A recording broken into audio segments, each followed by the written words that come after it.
काल विरोध केला. संजय पवार हे जरी माझे राजकारणातले मित्र असले तरी काही वास्तू अशा आहेत की त्यांच्यामध्ये प्रत्येकाचा आत्मा असतो. 1903 साली ती 8,000 मध्ये घेतलेली वस्तू आहे. 6,500 आहे. आपण संजय पवार हे सहकार क्षेत्रात ते 25 वर्षांमधले नेते आहेत. तर त्यांनी या गोष्टीला मदत करू नये किंवा त्यांनी हा निर्णय घेऊ नये. त्याच्यानंतर खादी ग्रामोद्योगची टॉवर जोरची जागा आहे ती पण त्यांनी विक्री काढली आहे. मग हे कशा करता विकता? एकीकडे तुम्ही संचालकांना पैसे देतात, त्यांना कर्ज देतात, शेतकऱ्यांना कर्ज दिलं का शेतकऱ्याच्या पाठी तुम्ही ई करार करून पैसे लिहून घेतात. तर मी त्यांच्या विरोधात जाईल, बँकेच्या विरोधात जाईल. नाही, गुलाब भाऊने विरोध नाही केला आहे. त्यांनी सांगितलंय की प्रॉपर्टी संचालक मंडळ 20-22 कोटी रुपयात विकण्याचं कानावर आलेलं आहे आणि त्या प्रॉपर्टीची किंमत जास्त आहे. त्या प्रॉपर्टीची किंमत 60 कोटी रुपये असताना संचालक मंडळ स्वस्तात का विकतायत असं गुलाब भाऊंनी म्हटलंय.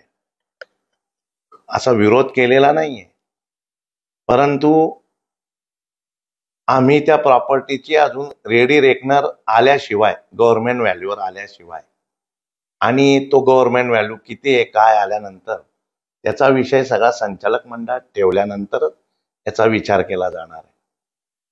त्यांनी असंही म्हटलंय की फक्त दगडी बँकच नव्हे तर खादीची जागा असेल, खादी उद्योगची, आणि दगडी बँकची ती 60 कोटीची जागा आहे 20 कोटीमध्ये विकली, घाट घातला जातो असंही.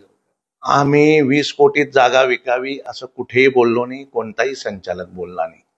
नाथा भाऊंनी देखील परवाच्या पत्रात असं सांगितलंय की त्या जागेची किंमत जवळपास 1 लाख रुपये स्क्वेअर फूट आहे आणि ती जागा 65 कोटी रुपयाला विकली जाऊ शकते. गुलाब भाऊंनी देखील सांगितलं की ती जागा 60 कोटी रुपयाला विकली जाऊ शकते. गुलाब भाऊ पालकमंत्री आहेत, ते जिल्ह्याचा आढावा घेऊ शकतात. जिल्हा बँकेत कशा पद्धतीने कामकाज चाललंय एक पालकमंत्री या नात्याने ते देखील आढावा घेऊ शकतात. नाथाभाऊ ज्येष्ठ नेते तेही आढावा घेऊ शकतात. वर्तमानपत्रात जाण्यापेक्षा बोलण्यापेक्षा आम्हाला सर्वांना बोलवून किंवा बँकेत येऊन याविषयी चर्चा केली तर फार बरं होईल. आणि निश्चितच गुलाब भाऊ आणि नाथा भाऊ या दोघांच्या किमतीमधलं अंतर 5 कोटी रुपये. आम्ही दोघांची किंमत लक्षात घेता मी दोघांचे पाय पडून दोघांना विनंती करतो की तुम्ही चांगलं गिराईक आणा आणि 60 कोटी 61 कोटी 62 कोटी 65 कोटी आपण ऑनलाईन टेंडर करणार आहे. आपण अशी कोपऱ्यात बसून तिचा लिलाव करणार नाहीये. त्याच्यामुळे दोघांनी बँकेचं हित लक्षात घेता जास्तीत जास्तच तगडं गिराईक आणावं. आपण त्यांना ती जागा विकण्यास तयार आहोत. फक्त एकच विषय आहे, ती विकण्याचं कारण काय? ती विकण्याचं कारण असं आहे की 1990 पासून ती निर्जीवावस्थेत पडली, ती जीर्ण झालेली.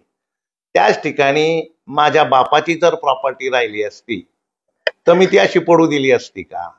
दुसरं कोणतंच कारण तिच्या विक्री मागे नाही. माझा काही स्वतःचा फायदा, संचालकांचा स्वतःचा फायदा अजिबात नाही. ती प्रॉपर्टी दोघांनी गुलाब भाऊ नाथा भाऊंनी जर 60 कोटीत 62 कोटीत 65 कोटीत विकली तर आनंद आहे ना. जिल्हा बँकेचा संचित तोटा जो आहे 91 कोटीचा आहे. 60-65 कोटीत जर ती विकली गेली तर निश्चित सगळ्यांना आनंद आहे. आपण टेंडर काढू, तिला ते म्हणतील त्या पद्धतीने विकू. एकटा संजय पवार मालक नाही, सगळे आम्ही 21 संचालक आहेत. नुसते संचालकच नाही, लोकप्रतिनिधींनी सांगावं आम्हाला की जागेची किंमत एवढी विक्रीला करावी. आम्ही टेंडर मागवणार आहे, टेंडर भरावं. कोणी 60 कोटीचं भरावं, कोणी 5. ज्याचं टेंडर हायस्ट राहील त्याला ती जागा विकू. शेवटी जागा रिकामी पडलेली म्हणून तिचा काहीतरी मार्ग करावा एवढीच बँकेची अपेक्षा आहे, दुसरी काही नाही. तो साहेब या निमित्तानं पण महायुतीमध्ये मतभेद असल्याचं समोर आलेलं आहे. कारण की अजित पवार गट जो असेल, जे तुमचे जे संचालक आहेत ते विक्रीला सहमती आहेत, परंतु शिंदे गटाचे जे आहेत म्हणजे अमोल पाटील असतील नाही, अमोल पाटलांनी देखील विरोध केलेला नाही. अमोल पाटील मीटिंगला बसले होते, अमोल दादा, त्यांनी विरोध केलेला नाही. ते देखील राजकारणी कम व्यापारी आहेत, त्यांनाही कळतं ही बँक कितीला जाईल. त्यामुळे त्यांचा विरोध आहे असं अजिबात मी म्हणणार नाही. आम्हाला शेतकरी आणि ठेवीदार हा केंद्रबिंदू ठेवून बँक चालवायची. जळगाव, महाराष्ट्रामध्ये जळगाव जिल्हा बँक आहे. सगळ्या संचालक मंडळाने 0% 3 लाखाचं कर्ज देणारी उत्तर महाराष्ट्रात ही पहिली बँक आहे. उत्तर महाराष्ट्रातल्या बँकांची परिस्थिती नगरनंतर जळगावचीच चांगली आहे. अनेक बँकांच्या परिस्थिती डबघाईलाय.